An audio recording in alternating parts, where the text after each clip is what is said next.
Bem, pessoal, posto que a motivação da implantação de um apoio topográfico tem origem no fato de o sistema geodésico não ser adequado às necessidades topográficas, vamos fazer um breve apanhado aqui do sistema geodésico, só uma recapitulação breve, antes de entrarmos nos pormenores do sistema do apoio topográfico. Então, o sistema geodésico pode ser entendido como a associação entre um elipsoide e a figura que temos como a forma da Terra, no caso geóide. Essa relação se estabelece mediante a definição dos parâmetros do elipsoide e do ponto de amarração entre elipsoide e geóide ou a forma da Terra, e se materializa por meio de pontos na superfície da Terra. Vimos também em momentos anteriores que essa amarração pode se dar em relação ao centro de massa da Terra, de onde surgem os datas geocêntricos,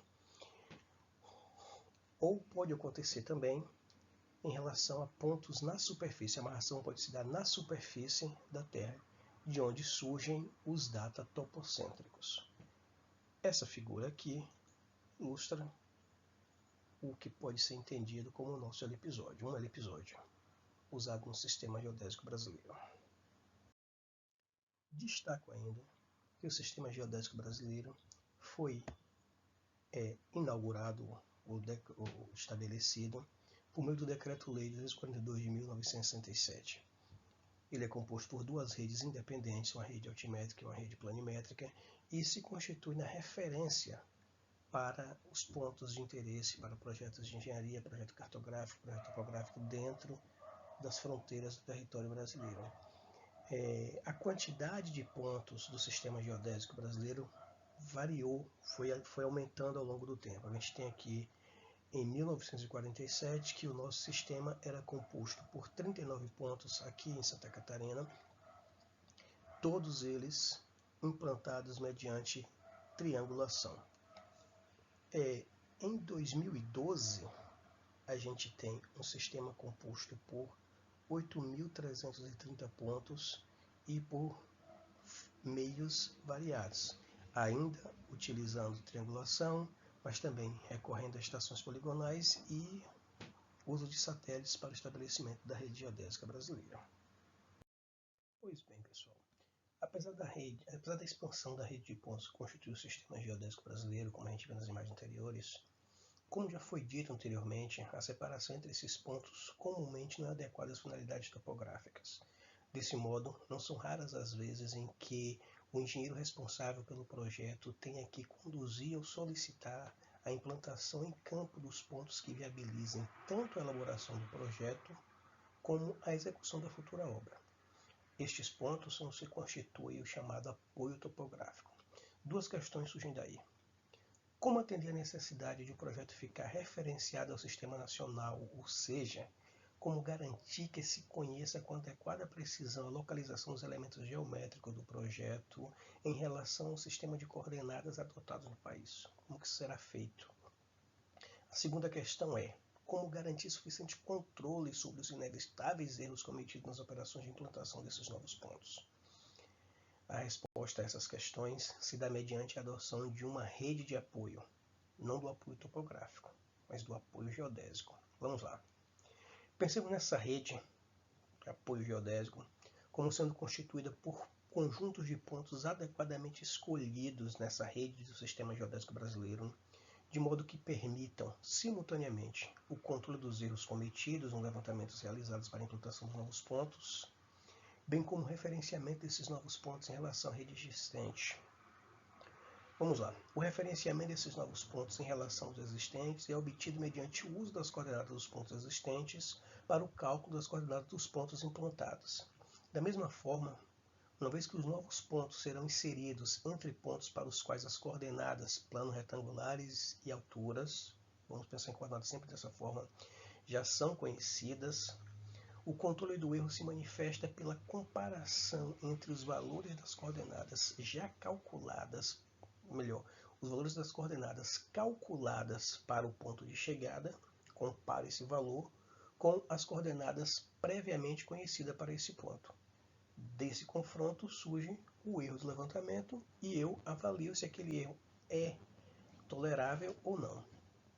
Pois bem, quando o conjunto de pontos selecionado com essa finalidade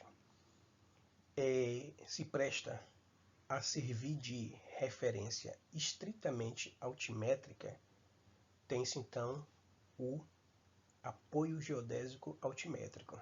Na hipótese em que esse mesmo conjunto, em que o conjunto agora sirva para controle planimétrico, temos controle e referenciamento planimétrico, temos então o chamado apoio geodésico planimétrico. Então, o que é que temos? Apoio geodésico é constituído por um conjunto de pontos que permitem que se controle o erro da implantação do apoio topográfico, bem como permite que o apoio topográfico fique referenciado ao sistema geral utilizado no país. Pois bem, pessoal, antes de entrarmos mais profundamente na questão dos apoios, eu quero chamar a atenção para o dito princípio da vizinhança. Vamos lá. Conforme veremos mais adiante no curso, uma vez que se calcula o erro de um levantamento topográfico e esse erro é considerado tolerável, as medições passam por um processo chamado de compensação. Quero aqui chamar a atenção de vocês para o uso da palavra compensação em detrimento da palavra correção. Faço isso para deixar claro que as medições compensadas não estão corretas, no sentido de que correto é algo que se encontra isento de erro. Não é o caso. A compensação das medições ocorre para que se consiga simultaneamente uma consistência matemática daqueles valores e também para que se saiba como que esses erros influenciam nos produtos obtidos por aquelas medições. Quais produtos são esses? Coordenadas, áreas, volumes e outras entidades geométricas. Então, pensemos da seguinte forma. Quando um levantamento é realizado a partir de pontos implantados em levantamento anterior, há de se ter em conta o fato de que a exatidão das informações geradas para esses levantamentos, para esses pontos desse levantamento, a exatidão vai ser afetada tanto pelos erros inerentes às operações específicas para a implantação dos pontos de agora, como também pelo fato de eu utilizar no cálculo das informações dos pontos de agora informações inexatas do levantamento anterior. Resta evidente, então, que a exatidão dos pontos que estão sendo implantados agora será sempre inferior à dos pontos utilizados para relacioná-los. A isso, a norma chama de princípio da vizinhança. Pois bem, pessoal, nessa imagem aqui, que retrata o sistema geodésico português, fica bem ilustrado, por exemplo, a questão da hierarquização a qual a norma se referiu em sua definição do princípio da vizinhança. A gente observa nessa imagem que essa imagem mais à esquerda, é composta de estações que a gente pode entender como tendo sido implantadas em momentos diferentes, porém pertencentes a um mesmo esquema de controle. Essas estações constituem os chamados pontos de primeira ordem. Posteriores campanhas de densamento deram origem aos pontos de segunda ordem, que são apoiados nos pontos de primeira ordem, tá vendo? Destaca aqui dois pontos de primeira ordem, alguns pontos de primeira ordem, e fiz um adensamento, gerando pontos de segunda ordem. Ainda entendi como conveniente fazer um adensamento dessa rede de segunda ordem. Apoiei em pontos de segunda ordem e fiz um outro conjunto de pontos aqui, tornando menores a distância entre os pontos da rede. Esses novos pontos aqui constituem os pontos de terceira ordem. Pois bem, em surgindo então interesse de engenharia que motive a execução de levantamentos topográficos, como já dito anteriormente, um maior adensamento da rede novamente é necessária. Nem mesmo os pontos da rede geodésica, os pontos de terceira ordem, estão suficientemente próprios ou próximos o suficiente para as finalidades topográficas. Esses novos pontos agora, eles não serão nem implantados nem geridos pela instituição portuguesa equivalente ao nosso IBGE. Serão implantados e geridos por aquela instituição ou pelo particular que fará uso desses pontos para o seu projeto específico. O que quero destacar aqui nessa figura, a gente está vendo a chamada rede topográfica de primeira ordem, se apoiando na rede geodésica de terceira ordem. Mas o que deve ser como eu digo, critério para classificar essa rede como topográfica não é o fato dela estar apoiada em pontos de terceira ordem. Ela poderia estar apoiada em pontos de segunda ordem ou de primeira ordem. Porém, esses pontos aqui de terceira ordem são mais próximos uns dos outros, de modo que é mais provável que uma rede topográfica venha se ter como apoio geodésico pontos de terceira ordem. O que vai classificar essa rede como um apoio topográfico é a finalidade para a qual ela foi construída, dar suporte a um projeto de engenharia ou ao acompanhamento de uma obra de engenharia. E a geometria dessa rede, no que se refere às proximidades dos pontos, também é indicativo de que ela se constitui numa rede topográfica, num apoio topográfico. Pois bem, o apoio topográfico de primeira ordem se apoia na rede geodésica e o apoio topográfico de segunda ordem se apoia no apoio topográfico de primeira ordem. Não existe apoio topográfico de terceira ordem. Bom, só destacando que essas redes aqui, apesar de primeira, segunda e terceira ordem, são todas redes geodésicas, como eu já tinha dito, gerida pela instituição que cuida do sistema geodésico do país. Pois bem, vamos começar então a tratar do apoio topográfico propriamente dito. Assim como aconteceu com o apoio geodésico, eu tenho também o apoio topográfico altimétrico, quando os pontos são considerados com a finalidade exclusiva para promover um controle de informações de erro altimétrico e um referenciamento do levantamento topográfico ao referencial de nível utilizado na região, naquele país. Ou também tem o apoio topográfico planimétrico, que semelhantemente ao que aconteceu com o geodésico, tem como finalidade controlar erros, possibilitar o controle de erros planimétricos e fazer o referenciamento dos pontos do apoio topográfico ao sistema de coordenadas geral utilizado ali no país. Ok? A norma traz definições mais detalhadas, que eu não vou repetir aqui para vocês agora.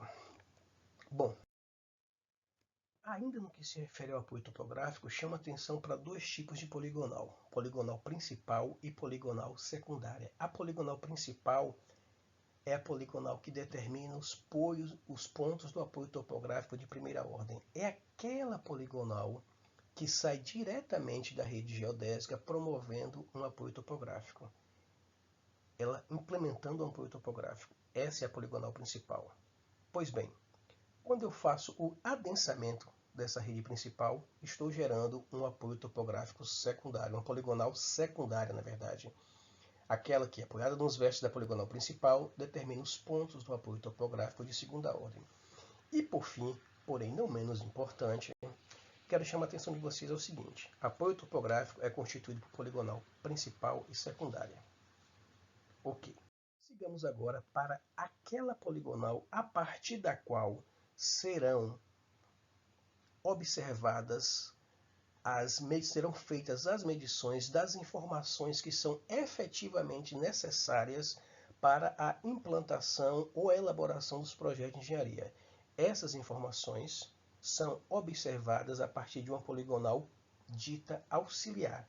Ela se vincula a uma poligonal secundária ou principal e ela tem os seus vértices distribuídos ao longo da faixa, ao longo da região na qual estão as informações de interesse para um projeto de engenharia, e a partir dos vértices dessa poligonal eu faço medições para os pontos que definem, localizam, situam essas informações, os pontos dos acidentes nessa região, sendo acidente aquele conceito que eu apresentei para vocês anteriormente, toda variação que acontece na superfície de interesse.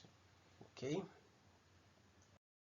Pois bem, fazendo então um resumo sobre a relação do sistema geodésico com o apoio topográfico. A gente então tem as redes geodésicas fundamentais, auxiliares ou intermediárias. Essa fundamental é aquela dita de primeira ordem. Redes auxiliares, intermediárias de apoio são as outras de segunda ou de terceira ordem. Quero destacar aqui que, para que não seja confundido redes auxiliares, que é geodésica, com poligonal auxiliar, que é topográfica, como dito anteriormente, elaborada, implantada com a finalidade específica de possibilitar a medição adequada das informações que serão consideradas na elaboração de um projeto ou implantação de uma obra de engenharia. Por fim, a partir disso, da rede fundamental, redes auxiliares, geodésica e tal, a gente implanta o apoio topográfico e faz a coleta, a medição dos pontos de pormenor, que é justamente aquelas operações feitas a partir, são justamente as operações feitas a partir da poligonal auxiliar. Ok?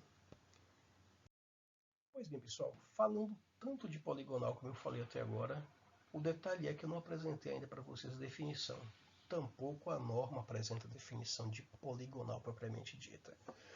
Uma vez que a norma não apresenta definição de poligonal pura e simplesmente, ela fala de poligonal principal, poligonal auxiliar, poligonal secundário, mas o que é poligonal ela não apresenta, eu apresento aqui para vocês a minha própria definição.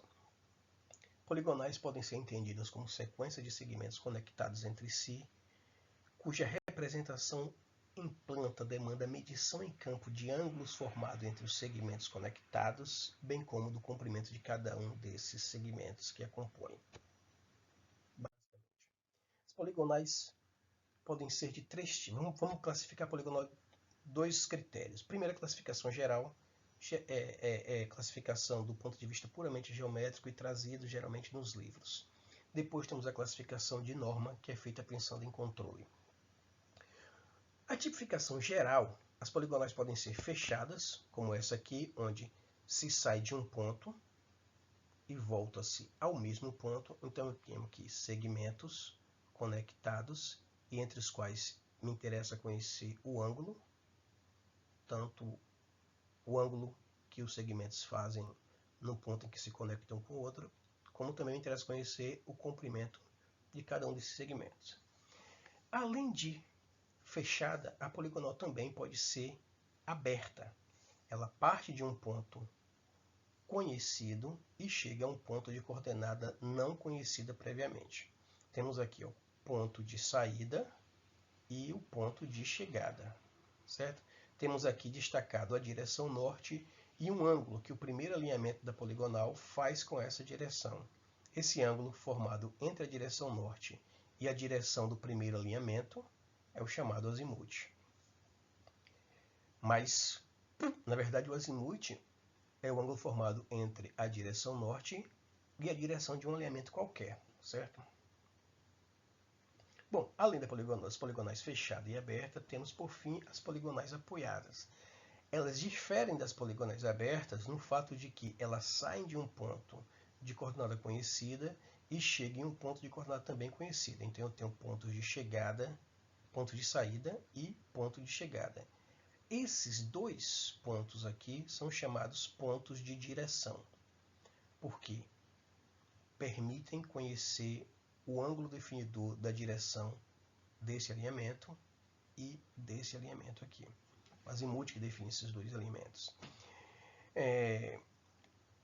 Em termos de controle, a poligonal aberta permite controle do erro angular cometido na medição dos ângulos e do erro cometido na medição, no cálculo das coordenadas. Semelhantemente, a poligonal apoiada também permite isso. A poligonal aberta é uma poligonal sem controle e deve ser evitada. A norma trata exclusivamente de 3 tipos de poligonal, sendo uma poligonal fechada e 2 tipos de poligonal aberta, como vou tratar aqui. Antes disso, a norma chama atenção para o seguinte. A gente já falou da hipótese quando eu estou fazendo um projeto mais comum, mais natural, é que eu queira esse projeto vinculado ao sistema de coordenadas do país. Então, nesse caso, é o sistema geodésico. Quando eu tenho 2 pontos, o ideal nessa situação é que eu tenha 2 pontos da minha poligonal que também devam pertencer ao sistema geodésico. Com isso, eu consigo calcular o azimuth desse lado, que é comum à minha poligonal e ao sistema geodésico, e faço o cálculo das coordenadas de modo que toda a minha poligonal fique referenciada ao sistema geodésico. Nós vamos entrar nas próximas aulas em como fazer isso, o que é o azimuth, como que esses ângulos se relacionam. Não se afobem com isso, não. Pois bem, então, ilustrando. Poligonais tipo 1. Poligonais apoiadas e fechadas numa só direção, num só ponto. Um alinhamento é uma direção. Então ela saiu desse ponto, por exemplo, veio para cá, para cá, para cá, para cá, para cá, para cá, ponto conhecido, e visou novamente esse ponto aqui. Eu saí desse ponto e o último ponto que eu visei foi esse aqui também. Fechei nesse ponto sobre essa direção conhecida. Temos também poligonal do tipo 2, que é um poligonal apoiada. Ela é apoiada e fechada. Esse fechado aqui não é geométrico, é fechado no sentido de permite o cálculo do fechamento angular e linear. Então, isso se dá em 2 pontos, saída e chegada, e 2 direções distintas, certo? É assim a poligonal do tipo 2. Ela difere da poligonal do tipo 3 no sentido em que a poligonal do tipo 2 tem um desenvolvimento curvo em relação à linha que une o ponto de chegada ao ponto de saída. A poligonal do tipo 3 intenta ser aquela reta que une o ponto de chegada ao ponto de saída. Ok?